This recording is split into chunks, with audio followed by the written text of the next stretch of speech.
with headlines. You want something that makes people read, but actually it does reflect the whole idea of, there are two extremes that we see. And I deal with money in this because no matter how peaceful we are and how things are spiritually profound, the bills are still going to come. Someone still needs to pay for the Dalai Lama's robes. So money is a factor. In my 20s, in my kind of shiatsu days, I thought that I could kind of exist on air and nothing else. And then my children came along and you realized, yes, okay, it's all very well being calm, but I still have to pay for stuff. So there are two extremes. You have one, the sort of the broke creative. I'm waking up, sharing my soul. It's fabulous, but I'm broke. And then you've got, and these are real poles, of course, they're kind of cliches. And then you've got I'm making a load of money, but not particularly happy. And I was just interested, can you do both? Can you have your work and spiritual cake and eat it? Is it okay to be fabulously happy and wealthy? And that also means different things for different people, by the way. Yeah. And so the book is an investigation from what I learned from the stuff I learned on the pilgrimage. Could I bring those things and apply them to work? And the whole book is experiments in that and what I found to be possible or not possible and those sort of things. Fantastic. Thank you very much for your input. That's brilliant. And talking about experiments, we're going to do an experiment with everyone here, and I'm going to put in the screen again. Okay. So I want everyone that's there, the ones that are not hiding, okay, to put thumbs up or down for a question I'm going to make to you. Okay. So if it's a yes, thumb up. If it's a no, just thumb down. Can I play as well? Yes, okay. Of course. I will do it as well. Okay. If you had £1 million, would you be living your current life?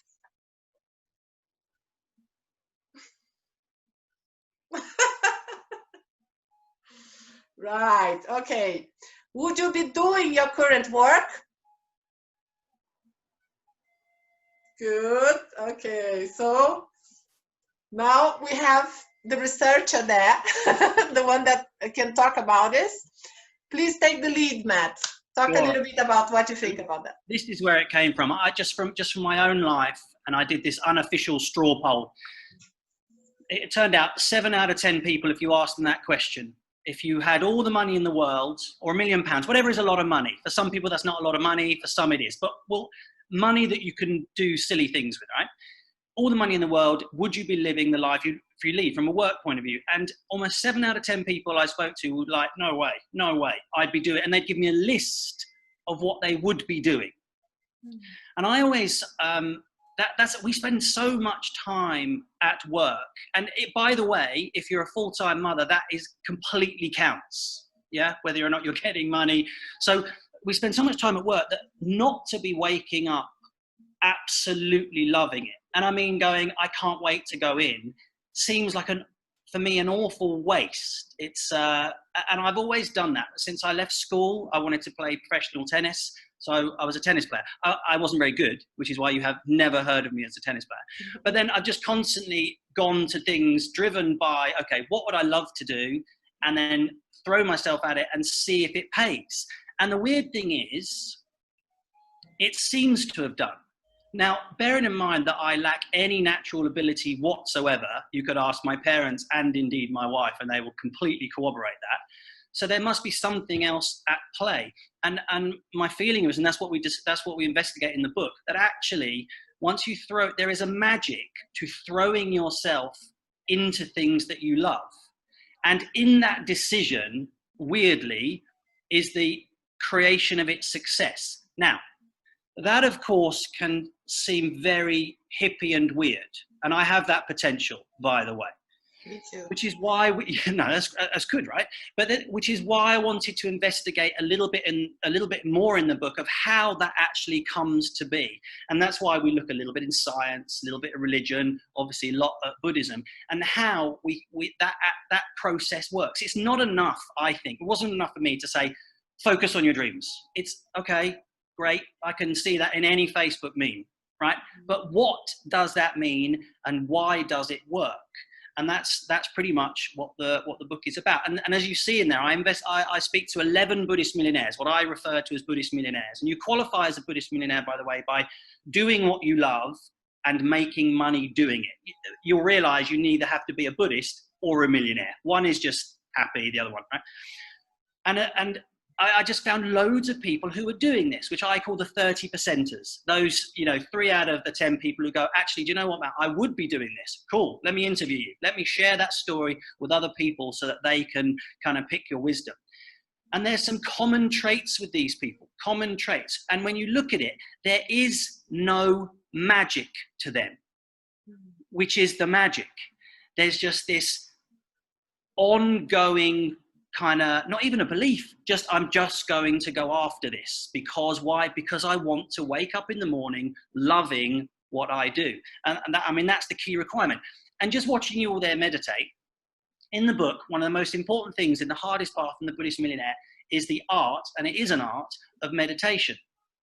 Because in that space you reach in meditation, whether at the end of your session or in the guided meditation afterwards, in that space, as you get comfortable with the magic, you start to realize you literally can do anything you like. And the more you touch that space, the more you go, that's actually true.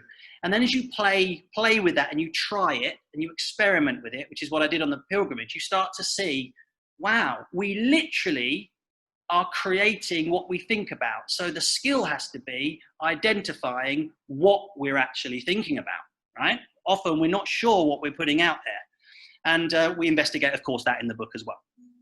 Wow. So much things to learn. Oh my God, it's fantastic.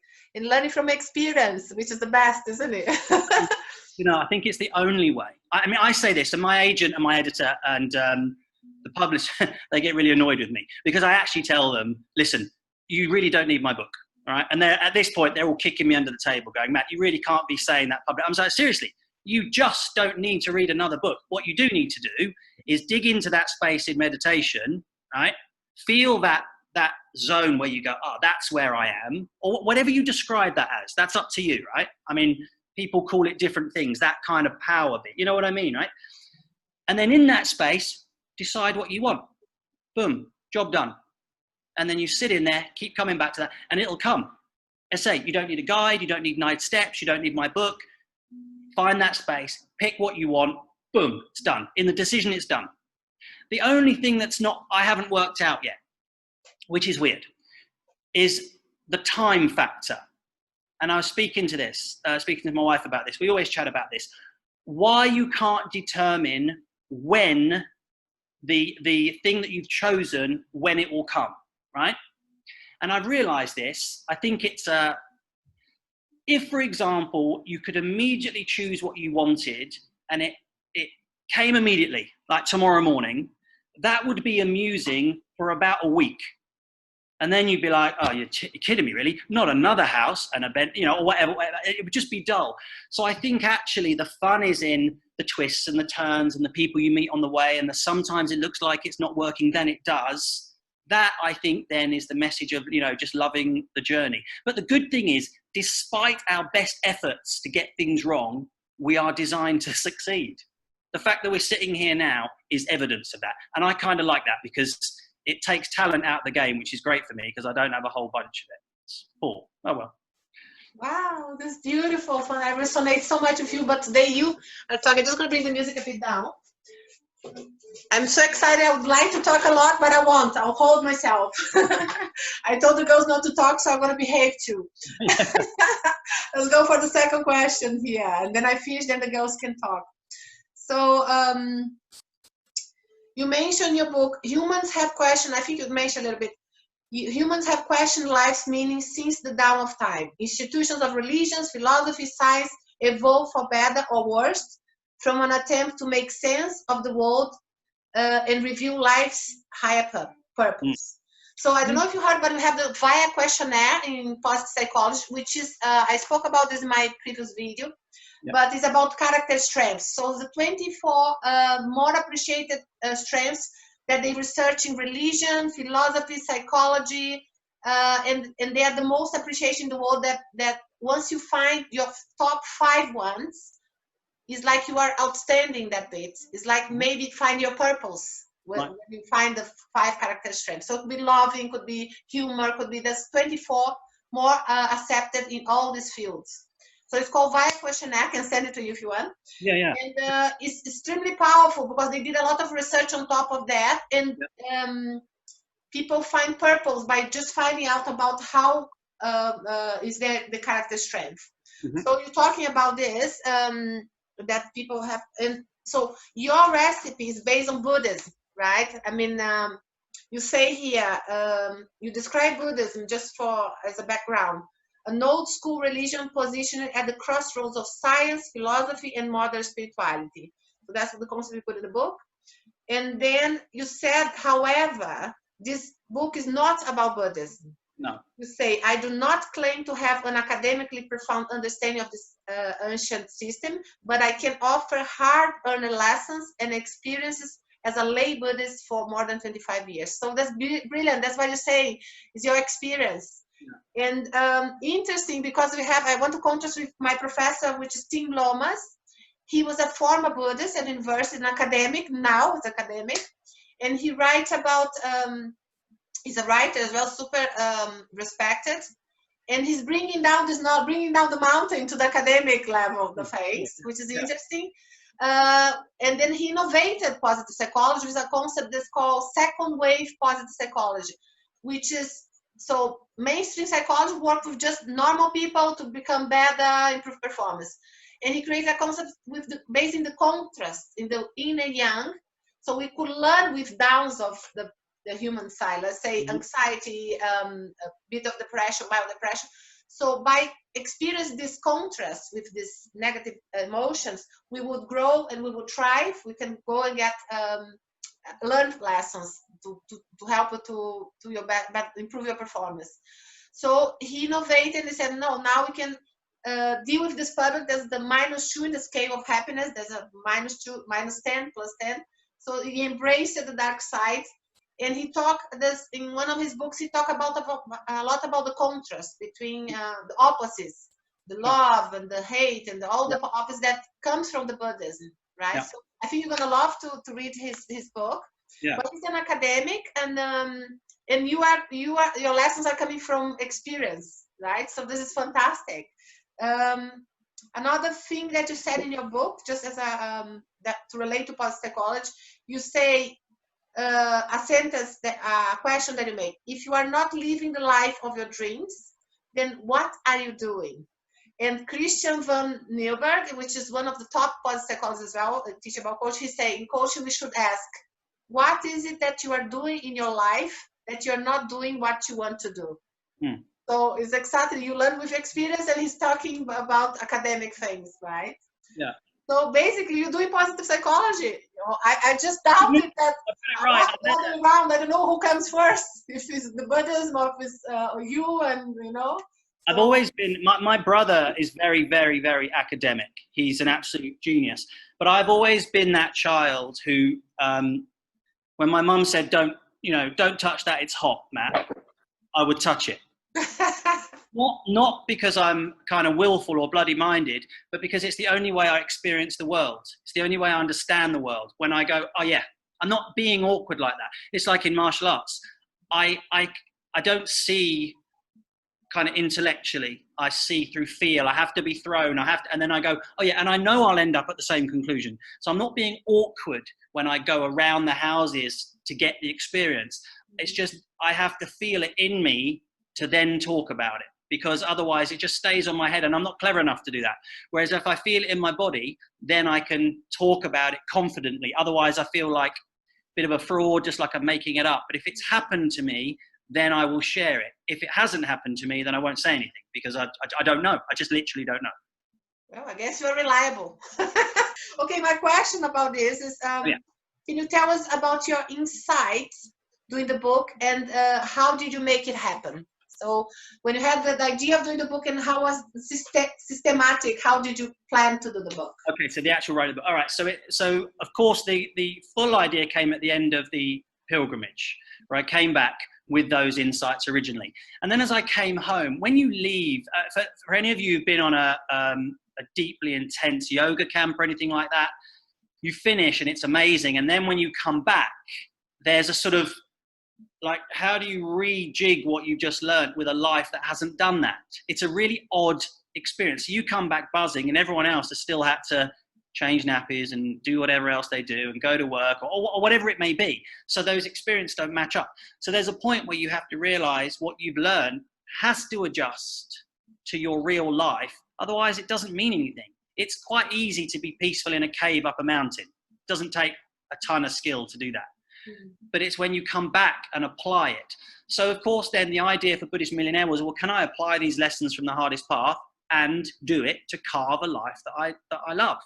And so I started out doing that. I started, as you know, my martial arts school. Then I've always been wanted to be a writer. So I started writing and just systematically kept doing the things that I wanted to do and tested to see if it could work. Most of the times I had no other skill other than knowing that I wanted to do that and trusting that in that choice, it was going to come about, even if I didn't know how it was going to come about.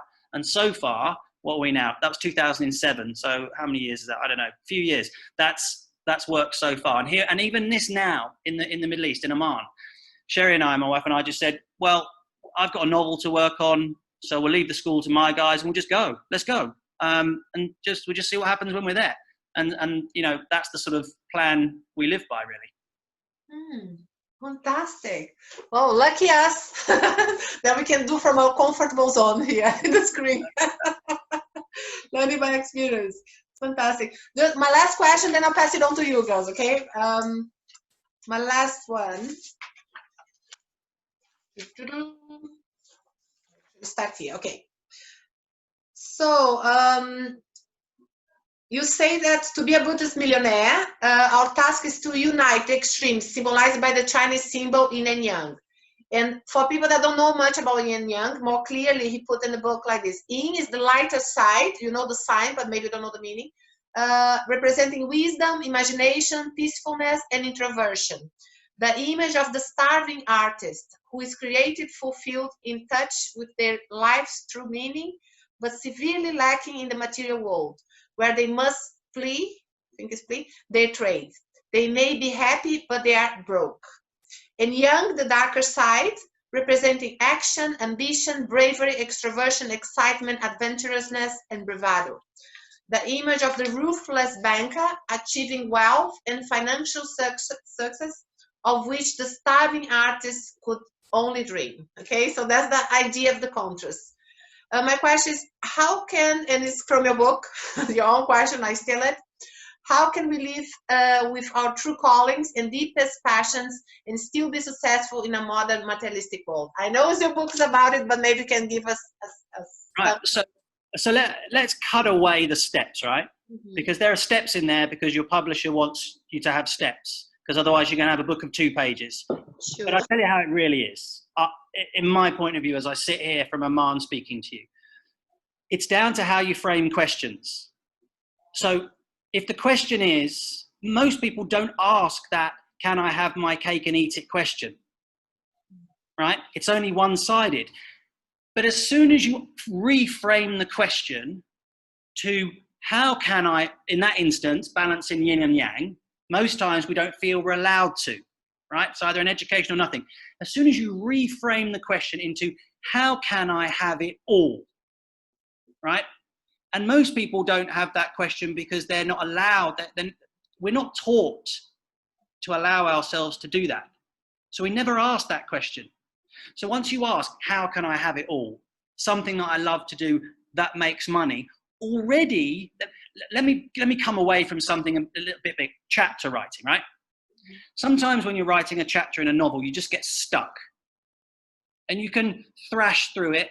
You can go online. You can read every book about how to work through structure. Or, and this is how, as I do it, in my meditation, I ask the question, how can I effortlessly get through this chapter? Bang. In the morning, 9 times out of 10, I rewrite that chapter well. Now, you can frame that as you like. gift from God, gift from the heavens, or is it just my brain just working in night? It doesn't matter. It doesn't matter how you describe that experience. But by knowing the question that you're asking, the answer, your brain or your whatever it is you believe in, is working for you. So in the very act of asking, how can I have work that I love that makes me a lot of money? The game changes. But most people are not asking those questions because they don't believe it's a real option. And it's not a real option if you don't ask the question of how for it to be a real option. Does that make sense? So it's all in the question. Now, of course, that wouldn't make a book, right? But that is actually all there is to it. Framing the question, and you start seeing the answers come to you. It's amazing. The people who start showing up in your lives, the things you happen to see on Netflix, or the things that come up in your Facebook feed, you know, all linked around the new questions. And it seems to be better when you pose that new question in a state of meditation. Again, I don't think there's magic in that. I think it's because we're calm enough to ask a new question in a calm state. Does that make sense? Of course it makes sense, because I was just talking to one of our girls here, Berit, and I said, Berit, I think we attracted, with our meditation as a group, we attracted this person to give us answers here, because it's amazing. The lessons you're giving to us here is just like so much. I think you being attracted, exactly in the system that you're describing, you came to us. So here's the thing, right? And I really believe in that. One of my lessons, they're not my lessons. There's stuff that I realize that go along. But one of those things is once you ask the question, once you need the teacher or when you're ready, the teacher appears. I'm not a teacher, but whatever appears, the Facebook feed, and there's a magic to it. I have no idea how that magic works. That's above my pay grade. I could not tell you, but I know it works. And then I think then my job is to then pass that on for the next person to go, hey, do you know what? I was this and now I'm this. Okay, cool. Well done. You see it worked. Now their job is to pass it to the next person. And that's all we can do, right? We can only influence the people at the end of our fingertips, or in this case, our Zoom tips, or whatever you want to call it. Fine. And that's what you do. And then that spreads. And I genuinely believe, or have experienced, that's how it works. Oh, there you go. Okay. So you mentioned about the pressure of the economic system, where you must sprint just to stand still. And I thought it was interesting. And the mantra handed down to us from our parents and society: go to school, study hard, graduate from university, get a job, settle down, save, invest, support the family, retire and die, taking none of our money with us. And you say in your book also that's concerned with finding another way, a new game with different rules. So, which again totally relate to what we do in positive psychology. We try to open new brain paths so people find new solutions. So you're coaching people with these things about your goals. So can you tell us about your experience in finding new ways for your life and different rules, and how could we do that? Could get inspired to do that? Pretty much as I've said. As I said, you're already doing one of the key skills, which is getting into that space, and meditation is a good way of getting there, where you get a touch of your inner, whatever that is, call it what you like, your inner person, right? And you touch in that quite a good space. And then in that, you choose what you want to do. So for me, when I'm in a space of calm, I'm thinking, what do I want to do? In my early life, I wanted to play professional tennis. So that's what I did. After that, I wanted a black belt in karate. So I did it, right? I want to write full time. So I'm doing it. I know that sounds quite trite, but it isn't. It actually is that simple. It's daring yourself enough, firstly, to identify, what do I want? And often that identification is nothing more than we don't allow ourselves to do it. As I've said in the book, most of our kind of work, or any of our histories, are given to us, right? So we're rehashing, basically, our parents' lives until we don't, until we recreate ourselves anew, separate from that. And that comes back down to the questions. Change the questions you ask of your life and watch your life change. Wow, that's beautiful. That's massive. Thank you so much. I'm going to shush my mouth now. I'm going to pass it to the girls. Girls, who has a question now? I'm gonna put in the gallery. You raise your hand, and then you turn. Who has a question? Raise your hands. Okay, Zoe, start with you. Then I don't feel so left out, waiting for no one asking a question, like some sad old man in the middle of Oman going, "No one's asking me." Oh, come on. You never get old. Okay, Zoe. So people are just nervous. No.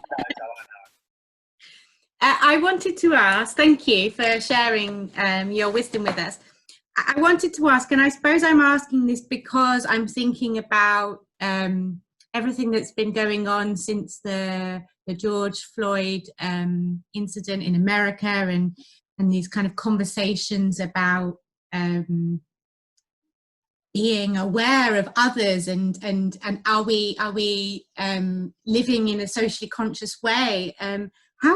Is it possible, and how do you think you can apply this structure of sort of trying to head towards a goal in your own life that you want to carve, but also do that in a way that you're thinking kind of more collectively about the kind of communities that we all live in, and having a positive impact in that way too? Is it possible to include that as well? So it's a massive question, and I've been on this over a few days. I made a post the other day, being quite an inclusive Buddhist post, which people took the wrong way, etc., that sort of stuff.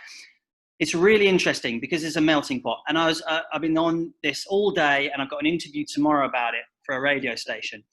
Here's the thing: the way I believe we can, as I said just now, we can only affect what's at our end of our fingertips. And this is the danger with social media. It's equally the great thing and the danger, right?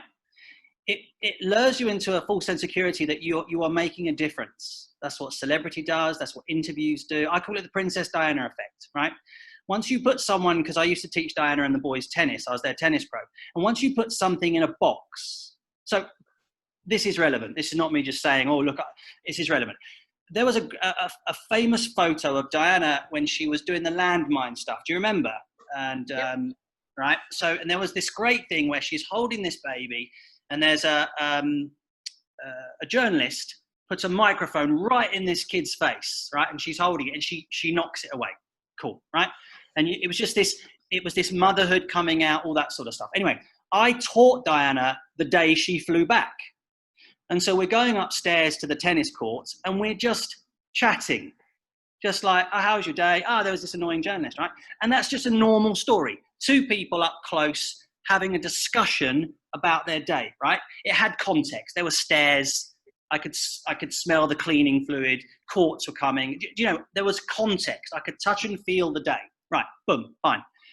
I then saw the same report that she told me about not as a friend, as a human that I could touch, in a square, in television, and the whole thing morphed into this like cinematic drama. And in that moment, you realize once you put something in a box, it looks better than it is, right? So social media does that. It makes us think we can change the world and we're making a big difference. Sherry and I were talking about this while we're taking the dog out. We make a difference by what we do to the person who has fallen in front of us. Black, white, gay, straight, I don't care. That person I will pick up off the floor, give water, take to the hospital, because I can affect them, right? As horrific as it is, I can't do anything about the people in Salalah who are studying because they're too far away. If I lived in Salalah, I would do that. And that's my issue with fighting across the airwaves. So in the end, all we can ever do, I reckon, is control our own environment and hope that the development comes through that. You know, like I said earlier, if something comes out of this and your life improves, it's your job to pass it through to the next person. That is how it spreads worldwide, not reaching through a media system where we think we're changing worldwide. So a lot of the stuff that we see online is just superfluous. It's a waste. It's a waste of energy where we could be zoning in, right? Picking our futures, glowing from that. And then the next person we meet at the supermarket going, Zoe, you look amazing. Why are you so happy? Oh, I'm doing work that I love, etc., etc. Can you show me how? Boom. Now we've got it. So we're then changing the life one person at a time, which isn't as big, it's not as grand. We haven't got 4,000 likes, but it's real. But it's really, really real. If you go to your grave having saved one person from suicide, right? Job done. We don't need 1 million likes. And that's what I think. Small time, I decided to make an effort with my charities, right? It's easy to give money, isn't it? And part of this in my book is it's easy to, send a stipend to a poor African family, which we've all done, or children. To be clear, everyone is deserving. This is not my point. My point is, though, volunteering at Christmas to be the watch guard for an overwrite for kind of drug abuse victims, that's hard work. That's 14 hours you've got to stay awake looking after someone who might punch your face in. But it's real. It's something that you can touch there. And it doesn't look as grand, and it's not as interesting, and you can't share the link. But again, you're making a change which glows through the cells. That in the book, I don't know what title, I don't know where it is, Invisible Currencies. I don't know if you've seen it, Vivian, but invisible currencies is that. Invisible currencies is those things which they don't look like they have value. So I couldn't exchange them as such, but they have value. The little changes you make that glow in someone's eyes, that affects them in a year's time, not as you're giving them money. And I think all we can do is control what's right in front of us right now. It's all we've got. How did you get into Buddhism? Did it just happen, or how did it happen for you? So I have always been, ever since, I remember this when I was writing a book before called The Mara Trail, and I was thinking about this I can even remember standing in the bath. My parents had a big mirror, a big antique mirror in the bathroom that misted over. And I remember standing in it once. I don't know how old were, maybe 12. I could have been anywhere from 5 to 40. Let's say 12. And I was interested in something more. I don't know what that was. I still kind of see a flame. I don't know. It's very cheesy, but just something more. And so I've been interested in the bigger stuff forever, right? So that was one level.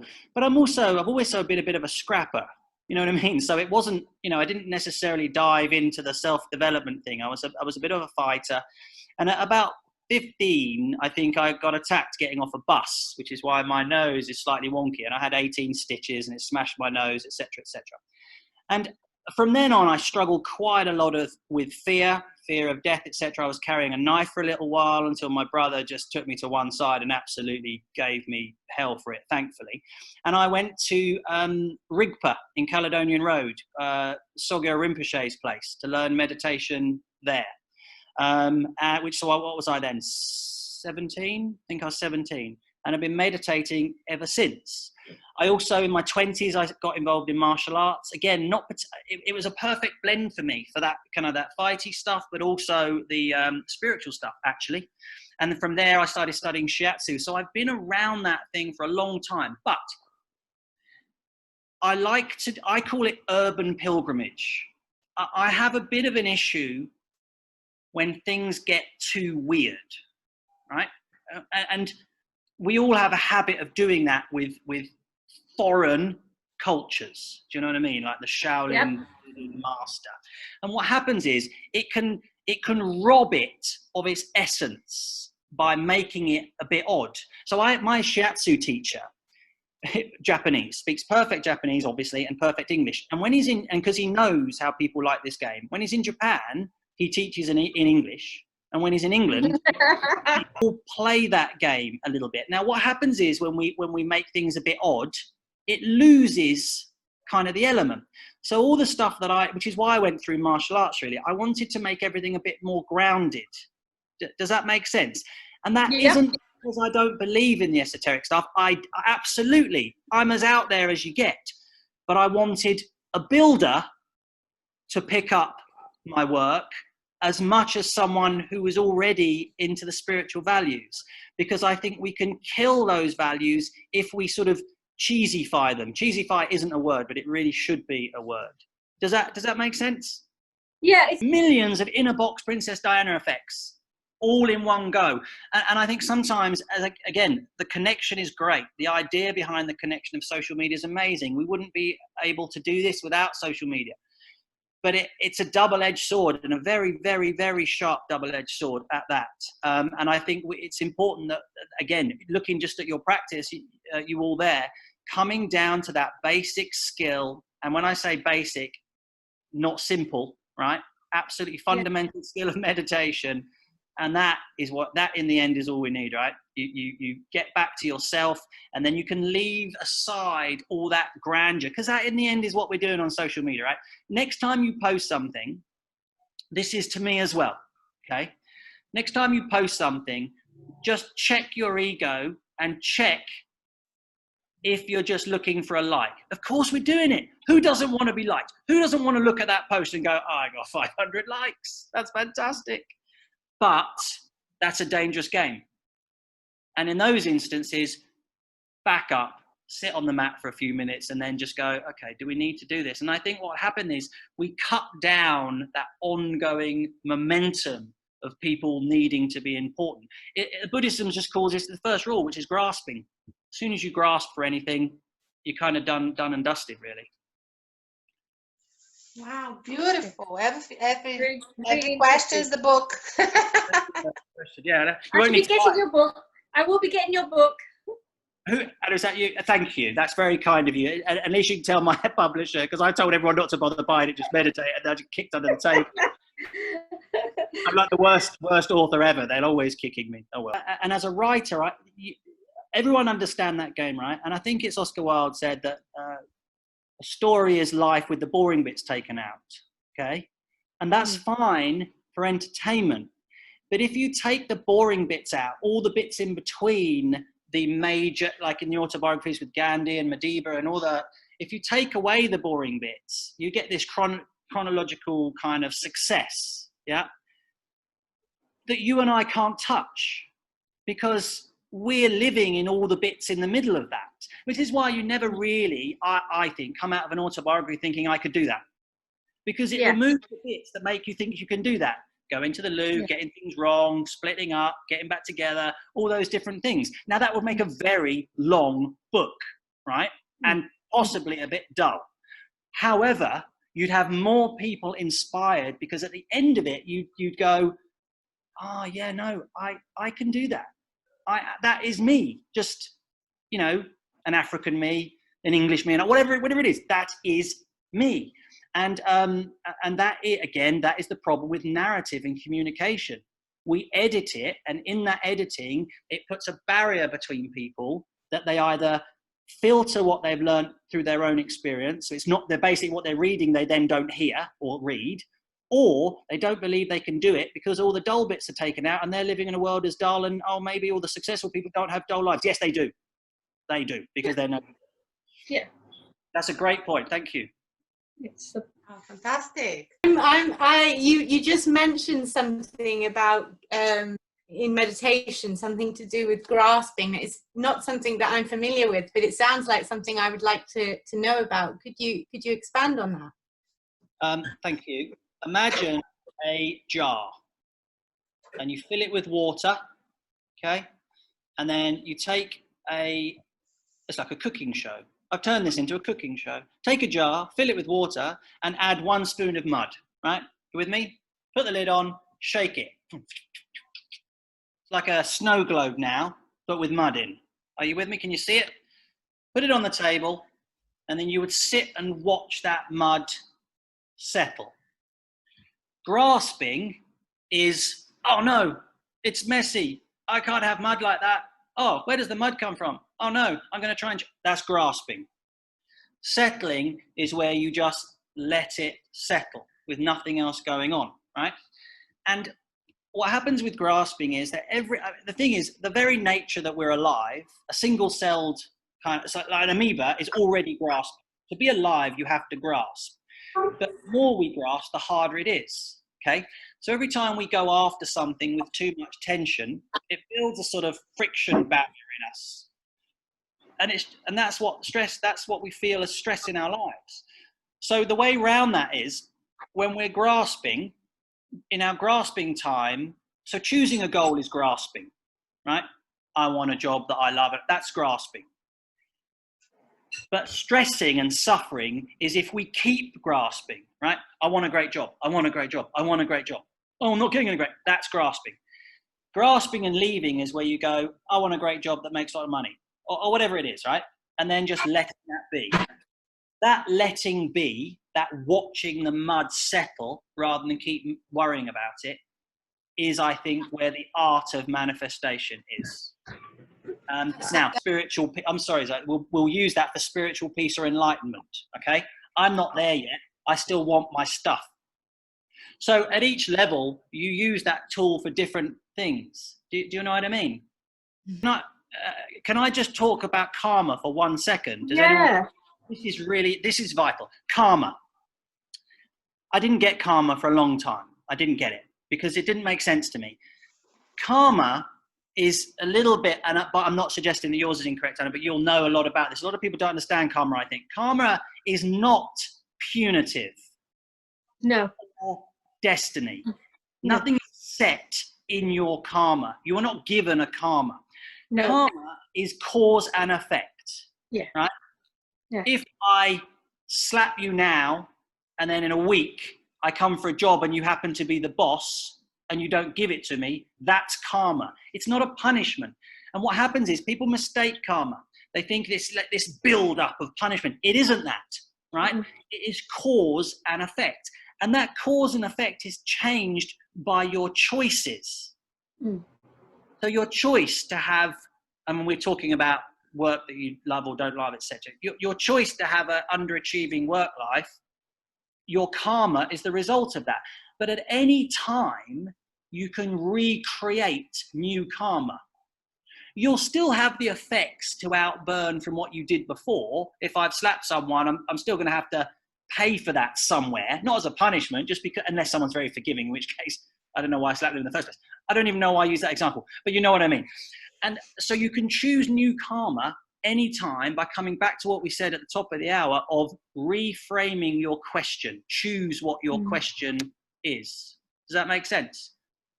Yeah, I agree with you. I think it's a fluid thing. I don't actually think it's a negative or a thing, and it's a changeable feast. Yeah. It's something that you can change. You can change your karma. Yeah, definitely. I can absolutely agree with that. Absolutely.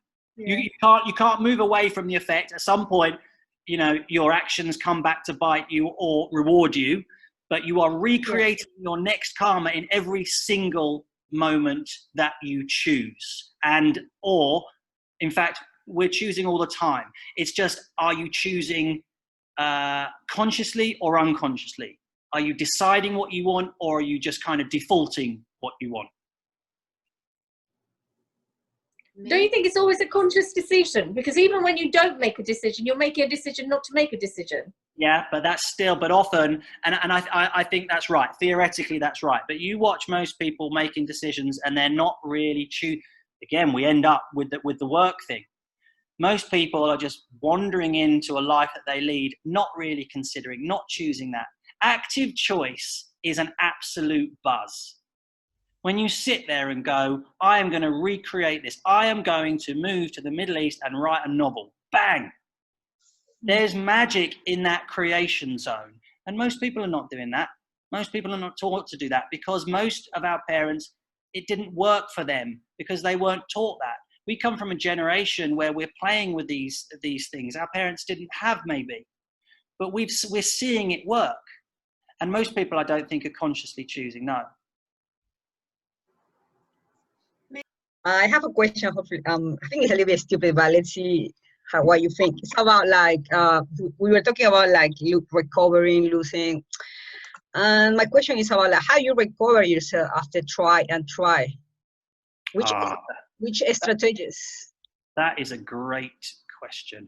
How do you recover after trying and failing, after things not working? Yeah, I mean, trying, failing, trying, and again failing. How you recover yourself? How you could fix your mind, saying ways in terms of believe in your own dreams, thinking there are ways, despite the fact that they're not. Really good question, and this is the elephant in the room. So Sherry and I talk about this, and I'm going to tell her, she won't mind. So Sherry's my second wife, and she has always wanted children more than anything. She's an early years teacher. She's out here with a deputy headship, and she just can't have children. It's the cruelest thing you can imagine. And I've always been about that, get what you want, focus, focus, focus, and it just has not happened. So there are times when life does not work. All the breathing, all the focusing, all the meditating, you just go, that is just hit you. That, you know what I mean? That it's taken you out. That's bad, right? Now, in the book, I deal with that a little bit, and it's under the title of Why Do Good Things Happen to Bad People? Right? Why does that? We've all had those stories of amazing people with just horrible luck, and I deal with that a little bit to do with karma, etc., etc. So have a look at that, because that's quite heavy going, but have a look.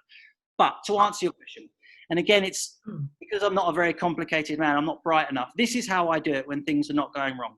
I allow myself about 20 minutes sulk time, and then I sulk properly, like a properly immature man throwing his stuff out of his, just sulking.